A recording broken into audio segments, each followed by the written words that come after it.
and bought milk, comma, bread, comma, and wine, exclamation point. So it just types it, even if, and I like to show this, even if there was some noise in the background and the student was really shy and they didn't want people to hear them, they could literally kind of whisper to it. And it still picks it up. It's pretty legit. Also, something new on Chromebooks is they have it built right into the Chromebook now. There's a little microphone. It's a Chromebook? If it's a Chromebook. Okay. And if not, then you would just go to Tools and click on that little microphone in Google Docs. But on the Chromebook, that microphone works in anything. So if you needed to do a Google search, it works in there, works in Google Slides. There's just a microphone, how it says on Chromebook. Anyway.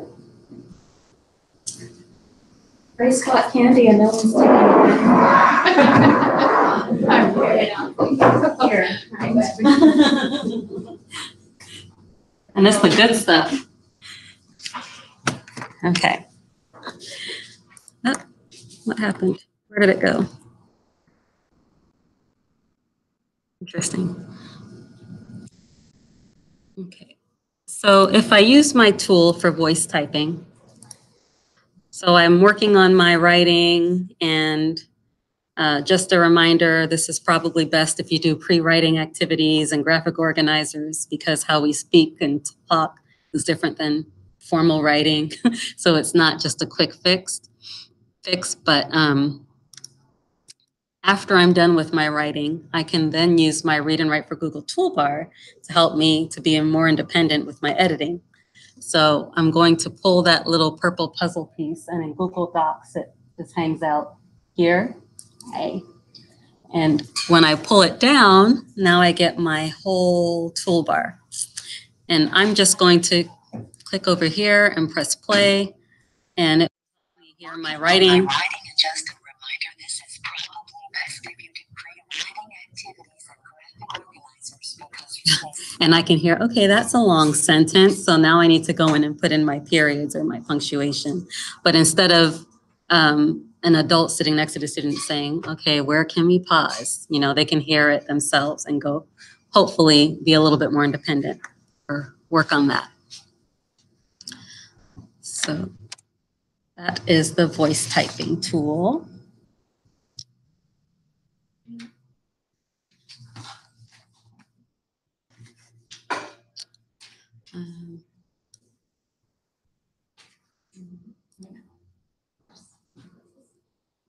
Hi, everybody. We've gone through some tools, but don't worry. On the handout, there is a digital version of the handout where you can click on the links, and it will give you an explanation of the tool, or take you to a video, or it'll take you to something that will be helpful to tell you how to use that tool. So now we're on the writing/keyboarding Chrome extension section.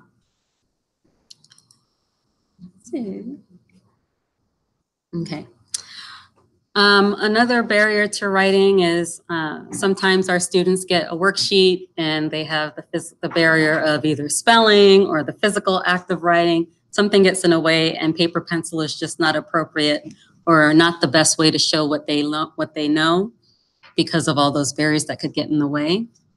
So there are a couple extensions that could help with that. And the first one the one I'm going to show is DocHub. The districts that we support in our SELPA, they either use DocHub or Cami for the most part. They both are pretty much the same thing. It's just a matter of where the tools are. So I'm opening a PDF. Actually, let me open this one. I'm opening a PDF that typically I would have to use my handwriting and write in. Since it's in my Google Drive, I can click on Open With, and I will open it with DocHub. And opening it with DocHub will allow me to annotate on that worksheet. So looks like someone already Jeff annotated. I'll just use this one. So you may see these tools at the top there. Don't let them scare you. Again, there's some tools that are embedded in here that tells you what each of these things mean. But the biggest one to notice is the A, which means you can add text. When I click on that, wherever I put my mouse, I can add text to it now. So now I can type on the worksheet instead of having the handwrite on the worksheet. If I'm on a Chromebook, I just showed that there's now a little microphone that's on a Chromebook. So wherever you want to speak to type, just click and you can press the microphone and you can use your voice to type into those boxes. On my desktop, I can't do that, but on a Chromebook, I could. So with the A, I can click somewhere and add text. If I would like to use a highlighter, I can click on the highlighter and highlight. If I'm doing a matching activity or something, I can click on the pen and draw on my worksheet. And then when I'm all done, I can just save it back to my Google Drive, or I can send it to my teacher, but I'm all done. Or Google Classroom if you're a Google Classroom school. And that's free. So all of these tools, I didn't mention this earlier, but all of these tools that I'm sharing are free tools. So if you want to be the hero and share it with a friend, you can. So that's Doc Hub. And again, if for some reason you have Kami, it looks exactly the same, except for the tools are on the left side of the margin. Okay, close that. And Vocaroo, it sounds like a weird name, which it is, but it's a neat tool.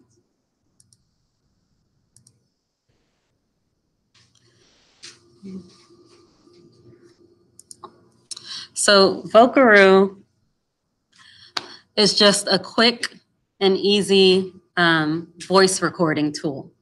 And so you might be thinking, well, how is this helpful for a kid? Well, if you're doing pre-writing activities, or we've all probably worked with that kid, they can tell you, okay, what are you going to write about? What are you thinking about? They can tell you, oh, this, that, first, second, third. Okay, get started. You walk away and they're still sitting there. Like, I forgot. And so you don't have enough adult power or support to sit there with the student the whole time. So using a tool like this, you can click to record on their Chromebook. And then once they can say everything that they need to say, I have to allow it for the first time. They can say, oh, I'm going to write about, on Saturday, we did this, blah, blah, blah, blah, blah, blah. Okay. So then that is there for them as their resource for them to go back and listen to their thinking. So it's understandable, they might say it and then they forget when you walk away, but now they can use this as a tool. Just have to press listen. And it can just stay there until they're done with it. And they can replay it as often as they need it. You can also use this as a teacher tool because there's an option, click here to save. And then it gives you the option, it gives you a link to that voice recording. So maybe you want to bookmark that link for later, or maybe you want to use it as a quick note home. And you can just send the link of your voice recording real easy. And it also gives you the option to turn that link into a QR code. So you can just save that code somewhere, and whenever you scan it, it's going to say that same voice recording. So that's Vocaroo. Okay. Any questions so far? I know I talked about the voice typing and Doc Hub, and now Vocaroo as some writing tools or supports. Okay. Typing club, I won't go over, but oftentimes we're asked what's the best typing program out there. And I don't work for these people, but the reason why we like Typing Club is because they also have the option for a one-handed keyboarder. And they're the only program that I know of that does a one-handed keyboarding program to learn how to type one-handed for that kid that might need that for accessibility reasons. But also, it's really, you know what, I'm just going to show it really quickly because it's really neat. Typing Club. Let me just go to here and click on it.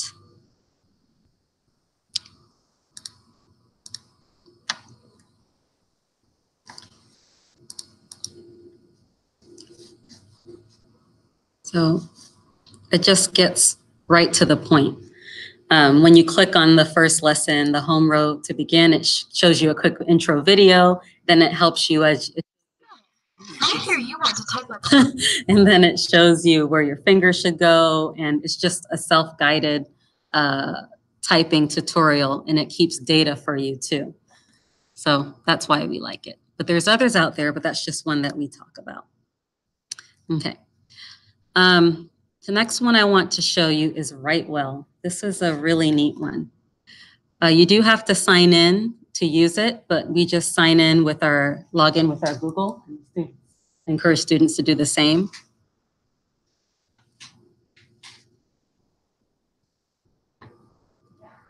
Okay. So what's really great about this website is it gives you templates, and you can type in the templates. So for example, I'm gonna go to my sample. Actually, let's go to essay outlines. So under essay outlines, it has different templates for argumentative essay, memoir, literary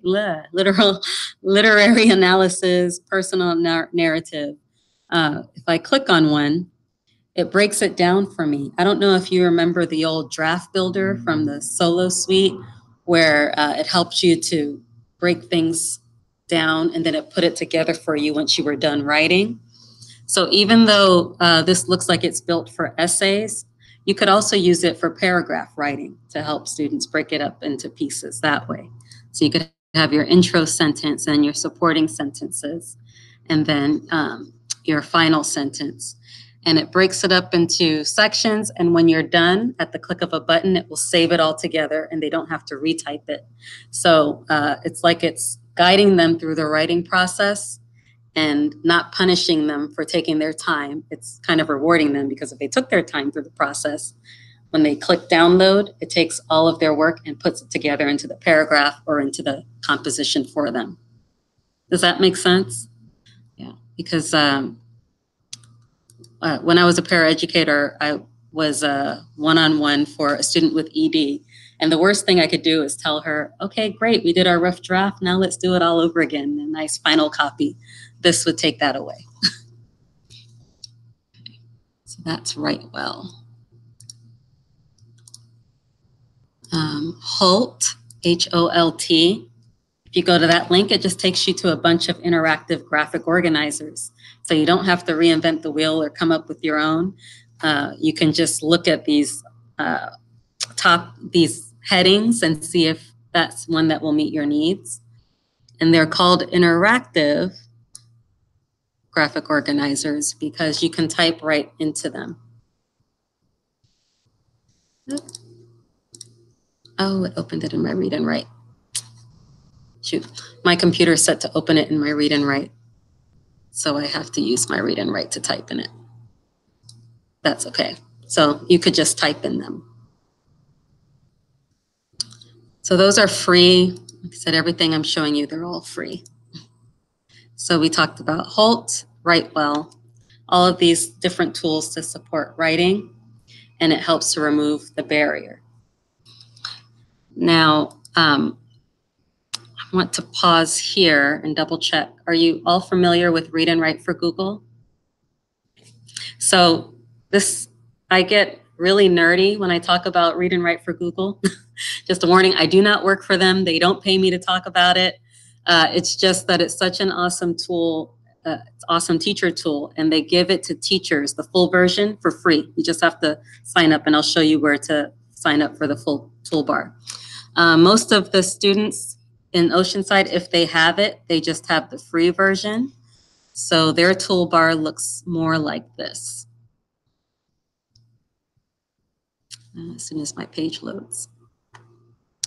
I'm opening a blank doc. So notice this toolbar looks kind of empty, and the only tools that are dark are the free ones.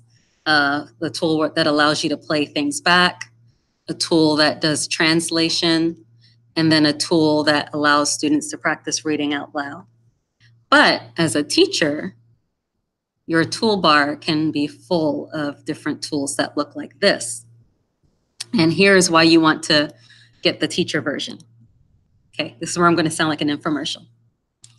So once I open my purple toolbar, I'm on an article, right? I'm going to click on the purple toolbar, and here it is. Move it so you, guess I can't move it. It's hard to see, but there are these highlighter tools here. And there's some other little tools here at the end. Watch what I do with these highlighter tools. So if I'm modeling or we're working together, I'm pulling information out of text. I can say, okay, we'll say this is the main idea of our text in yellow. Let's get some supporting details in a different color. And I'm just assigning random things to the colors if I want to. But when I click on this collect highlights icon where the color arrows are chasing each other in a circle, it's going to say, do you want to collect these highlights by color? I'm going to say okay. And what it does is it automatically takes everything that I've highlighted on the page, puts it in my Google Drive, and even cites it. So the kids might not have that tool to do that, but as a teacher, you can have that tool for free. And you can then share it out with the kids. And if you've talked about what the different colors mean, they can then use this as a support to help them with their writing with regards to the information they pulled from the text. So, and they could take the colors off, they can do anything, they can have it press play to play it back to them because it's free to have it read out loud. But this particular tool is a teacher tool, but you can share it with kids. Now my favorite one, I'm going to clear out these highlights. My favorite one is the vocabulary tool on this toolbar. Again, I'm going to use my highlighter. So I'm just going to highlight a couple words. We'll see what happens.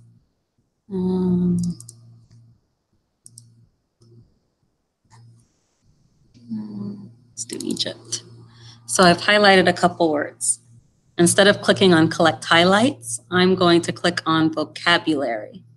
And that's that tool right there. It looks like a bullet point and a line going down. And when I click on that, it's doing the same kind of thing. It's not just collecting my highlights, but it's saying, okay, we're going to take the words you highlighted and we're going to build you a vocabulary chart. So it's going to give me the word, the meaning, and a symbol, and then a blank spot for notes. And I have a vocabulary thing that I can share with kids. Isn't that neat? And it's so fast and easy.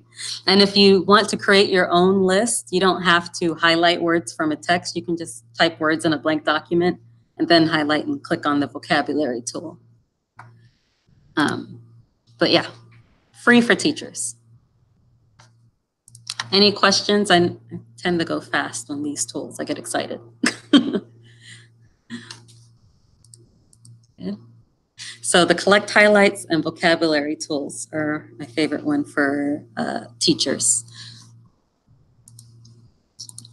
Undo those.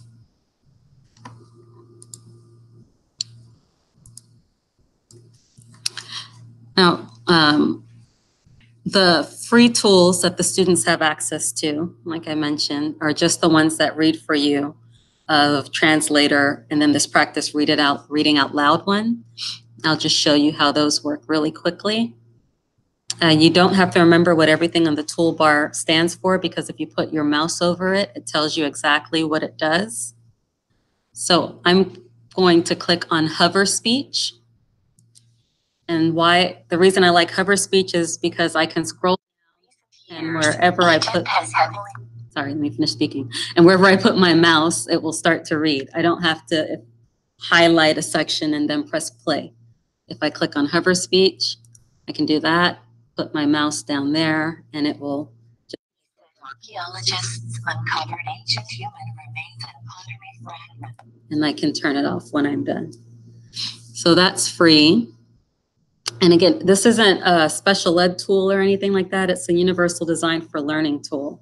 All kids have access to it. The state testing allows all kids to have access to text-to-speech. So this is a way they can practice using it to get used to it if that's a tool that they need. The other free tool is the translator tool. You can highlight a word and click on the two arrows that intersect. And it will translate to the default language. Mine's set to Spanish. And they could press play, hear the different translations for that. But there is over 100 and something languages that students can choose from, or adults. And the last free one is called Practice Reading Out Loud or Aloud. And what it's intended to do and what I use it for are two different things. Since it's free for kids, I use it as an accessibility tool, because if I click on it, let's see if it'll work today. It gets rid of all of the ads and clutter and just helps me to focus on the text. So I can just see the text instead of everything else around it. And my read and write for Google Tools still works with that. So I can still use my hover speech up here and have it read to me, but without all of the clutter. Oops. No, my hover speech doesn't want to work. Well, I showed it already. So that's the Practice Reading Out Loud tool. Now what it's intended for, which is awesome for teachers, it's intended for students to actually practice reading out loud. So if they have something to read that's at their level, they can click on the record button and read along. Egypt says archaeologist, blah, blah, blah. Press stop, and they can play it back or send it to the teacher. And when the teacher gets it, the teacher can have this list of any kid that sent them a reading sample, and it just stores that data for you. You can do running records whenever you want. You don't have to sit there next to the kids. You can have them do it and then do it later. So it's a really cool, yeah, it plays. So it's a really cool tool. And then when they click on send, it will send it to their teacher.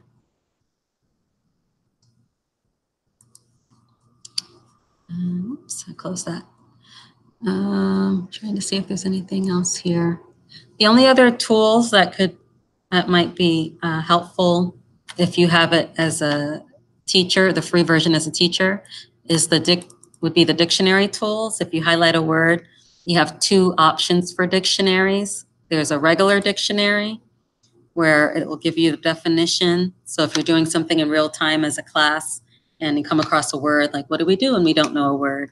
You can check the dictionary and have the definition read out loud.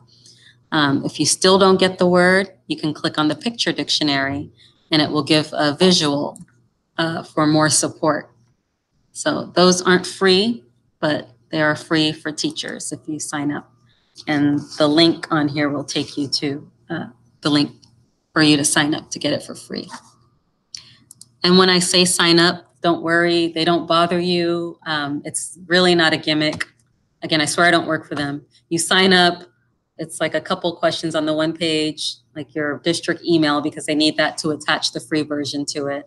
And it also asks for your supervisor. You can put me if you want, you can put a principal, it doesn't matter. They don't call them, they don't contact them.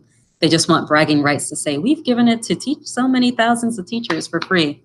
So promise you, you're not signing away your life. Okay, so I'm going to pause there before I go into some of the math tools. A lot of information I know, and like I was telling these guys, usually when we do this training, we stop so that people can play with the tools on the Chromebook, but I didn't have any Chromebooks today. But any questions or any wants or needs with regards to tools for reading or writing? Or do you have any questions about any particular kids reading and writing? You're just here to get info. So are you okay with me dumping info? Okay, it's a lot. I feel bad, but we will do this as a webinar, so you can play it back if you need to. Math. So with assistive technology, if you came in late, I introduced myself. I'm Denise Hernandez. I work with the NICSE assistive technology team. And so our job is always looking for ways to remove barriers for kids so that they can participate. So the example for reading I use, if they're not able to comprehend. We look at why. Oh, they're having a hard time decoding. So we take that away, let it be read to them, then they can focus on comprehension. An example for writing, if spelling is getting in the way, we'll say, take that barrier away and let them use word prediction. And if they still can't phonetically spell, we say, okay, that's still a barrier. Take that away, let them use speech to text. If that's still a barrier, then we do something else. But it's all about removing things so they can focus on the task at hand. So for math, it's a little difficult because really the barriers for math, and when it comes to assistive technology, is either their fine motor skills or handwriting so bad that they're not able to line the numbers up correctly. And because they don't line the numbers up correctly, the problem is wrong. If that's the barrier, then we have graph paper. So that's a link that we provided under math for you. The other barrier, if they're not able to compute problems because they don't know their times tables. Just like, okay, remove the barrier of having to memorize your times tables, but we still need to work on division, get them a multiplication table. So that's the kind of barriers we help to remove. But when it comes to conceptualizing math, that's a difficult area, not just for special education students, but for anyone that can be a difficult area. So the first link is to a website or a bunch of websites called Math Learning Apps. And the Math Learning Apps site, just going to click on it so you can see what it looks like. It literally is a bunch of math learning apps with manipulatives to help with the conceptualization of math concepts, especially in this era of Common Core math, where students have to be able to not only solve it, but explain how and why they got it. And a lot of these apps use the strategies that are being asked of them to use in the classroom. For example, number frames. So this is a website that takes you to the apps. If you're on an iPad, you can download all those apps for free. If you are on a regular computer, you can just use them online by selecting Open Web App. And if you're on a Chromebook, you can download each of these from the App Store. So, and they're all free. So I'm just going to open this one.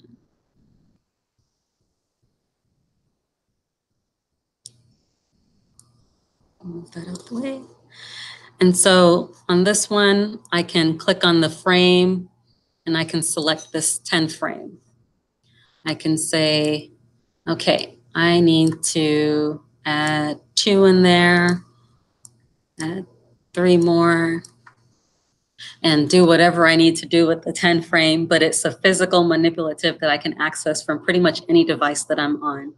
So it helps students who have a hard time with math concepts to play around with it a little more with the hopes of removing that barrier.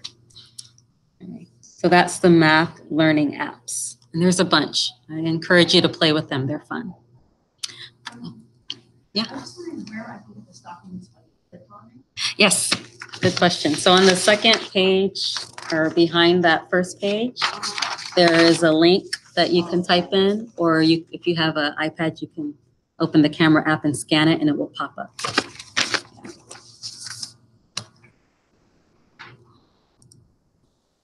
So that's the math learning apps. And then the other link is the free graph paper templates that I mentioned, because sometimes that's the barrier. They just need help lining it up. And then there's another link to a website that, I need Adobe. Run Flash. Okay. It's just another website with virtual manipulatives. So if the first one didn't work for you, it was a lot more Common Core. This one is pure manipulatives by grade level and subject level. You can choose a background, and then it gives you a list that it thinks is appropriate for the grade level that you've chosen. And I can pull blocks over, do whatever I need to do with these manipulatives to help me work on my math worksheet or figure out the math concept. And there's other widgets down here at the bottom. If you'd like to explore them, you can. Have all kinds of things. but it's just another free virtual manipulative website. And that's what we have for math. Do you have any questions about math? I know it's that we don't have as many tools for math as we do for reading, writing, organization, and stuff, because most tools will want to solve the problem for you, and you want to just remove the barrier.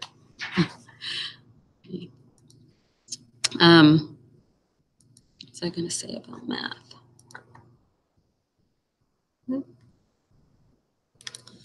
Okay. So the next block of tools is for organization and executive functioning.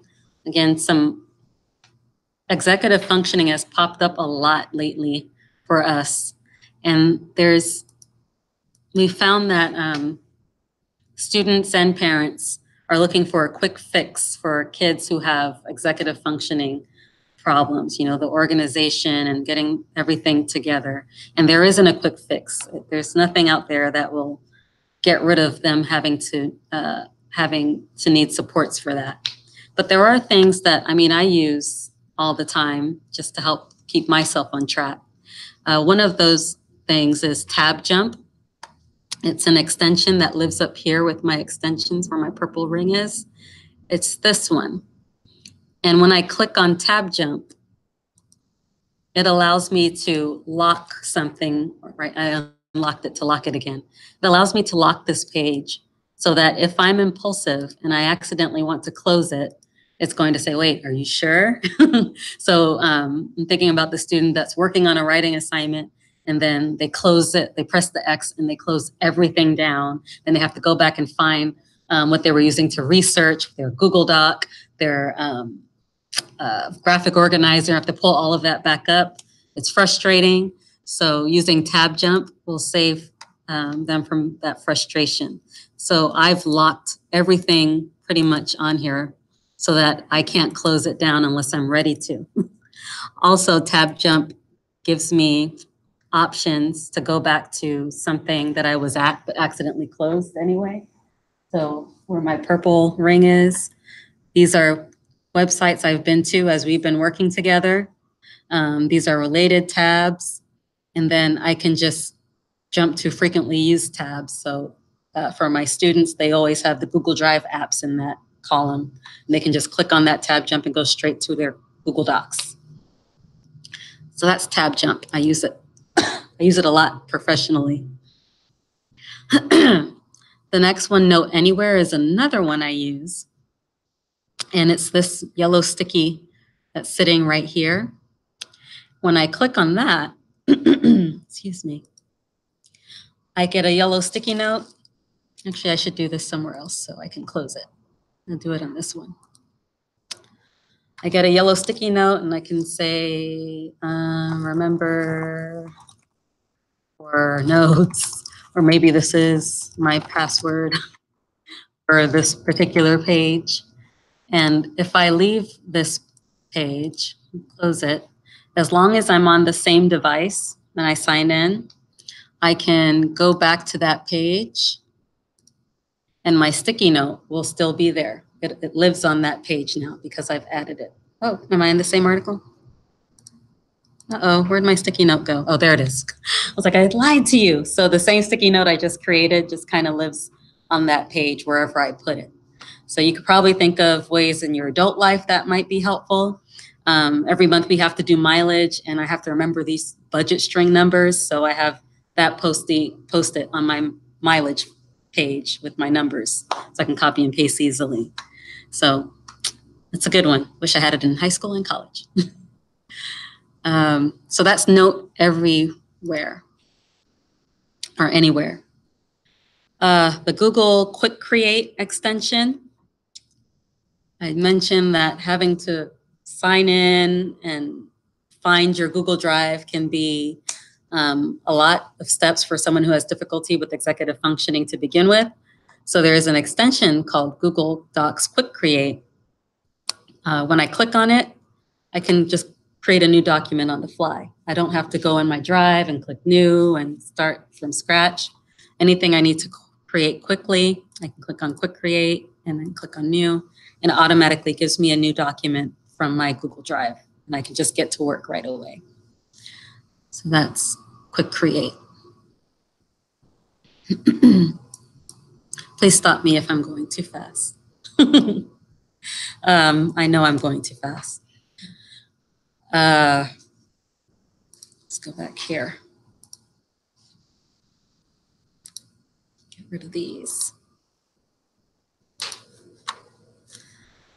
So just to recap really quickly, I just showed tab jump, which is under on your handout, it's under the heading organization, executive functioning.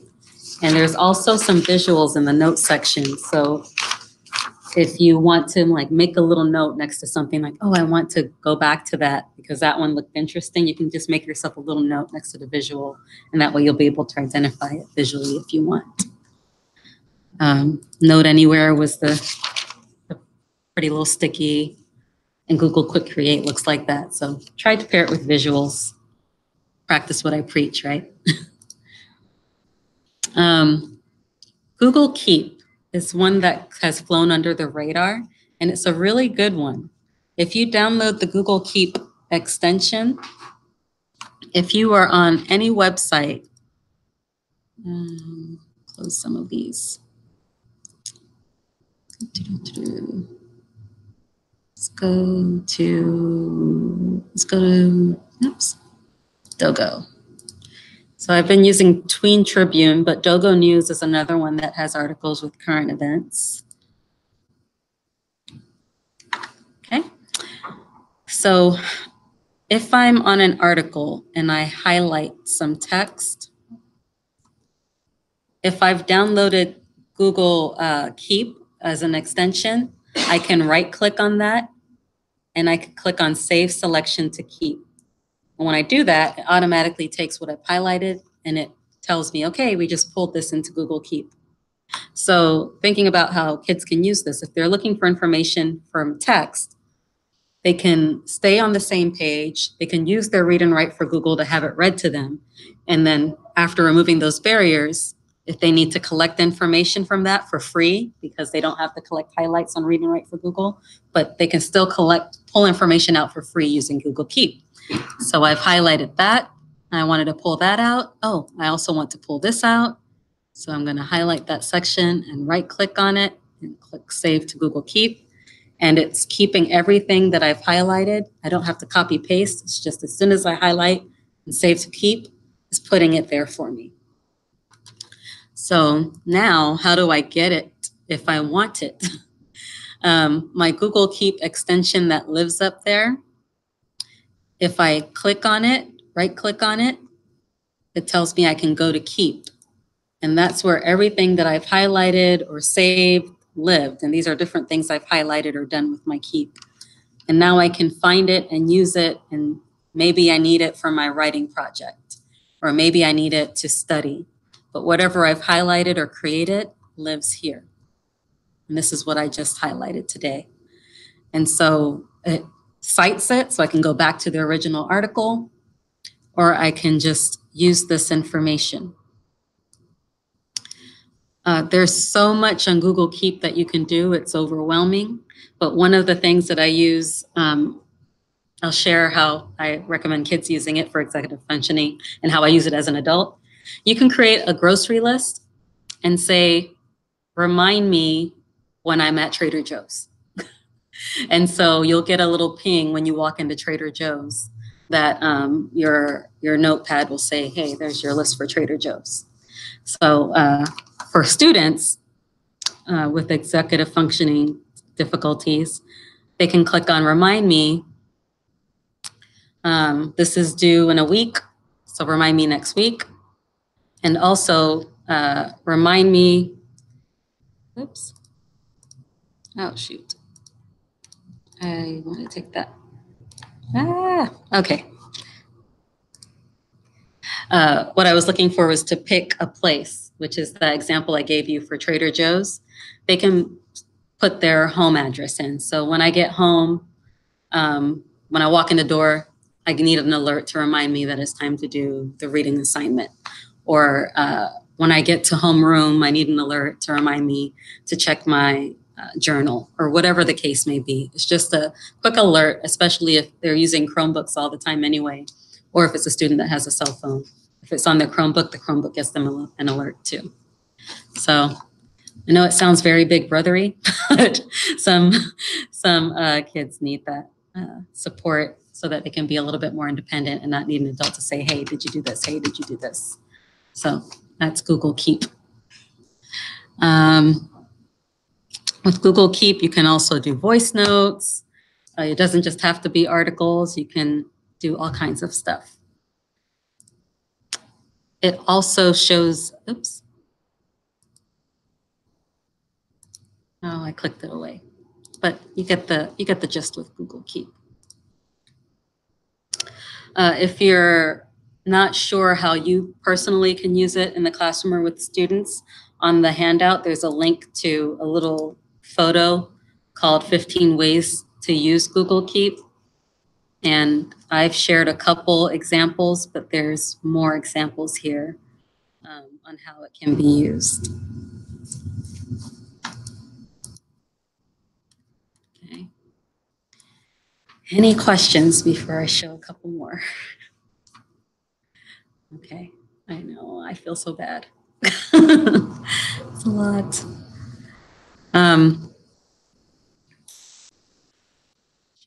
We got through most of them, but there is one more that I skipped over that I wanted to share.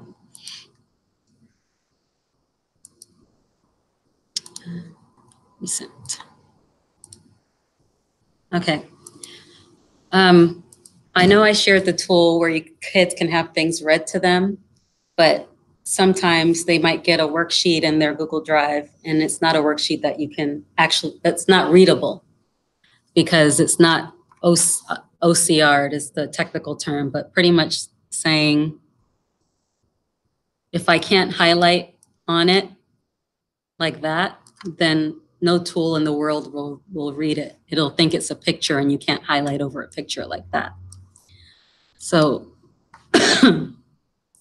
I scanned in a PDF just to show how you can change something like that won't let you select it into a document that will let you select it. Oops.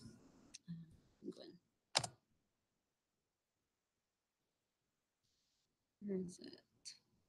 PDF doc.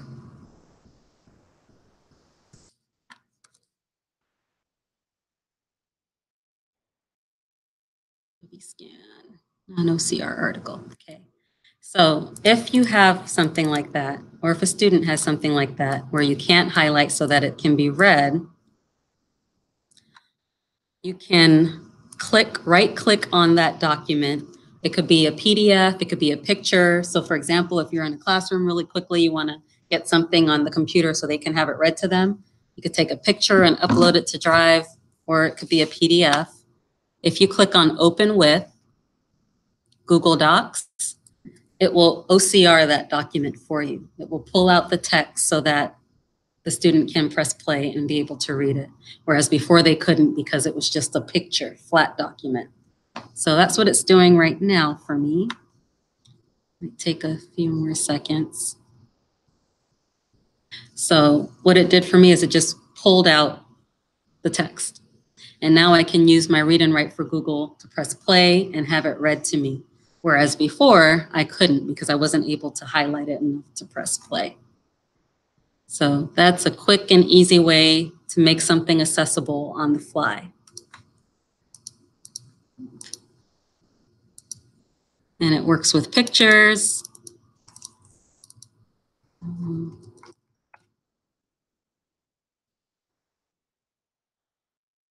So this is a picture of one of our colleagues that was a homework page for her daughter. She just took a picture of it and then did the right-click OCR thing, and it pulled the text out, and it kept the picture at the top because it was a picture, but on the bottom, it pulled the text out so that it could be read. So Google does that for free. You don't need any special or extra tools to do that.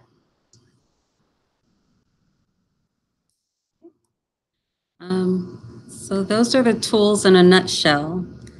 Do you have any questions for me?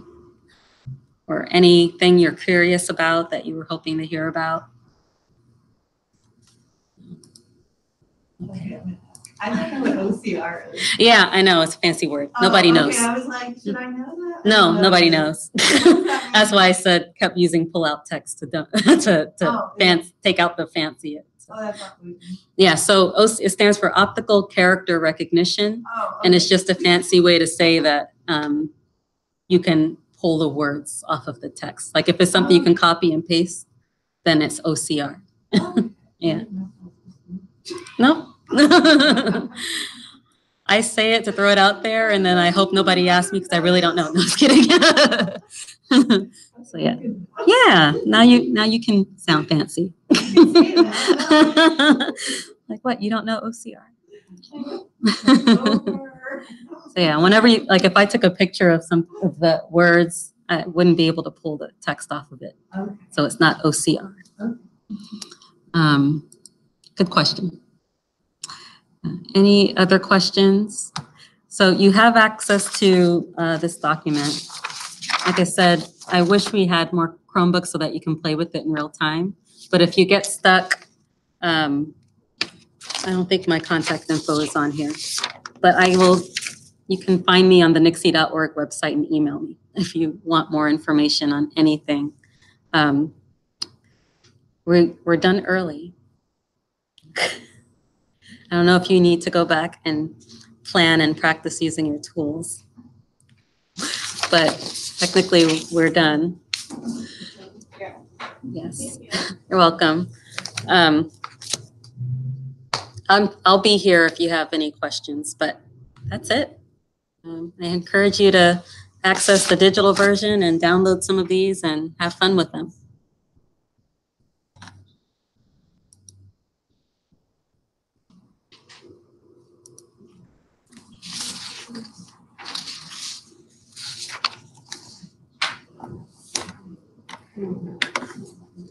Oh, if you guys didn't get a chance, could you please sign in?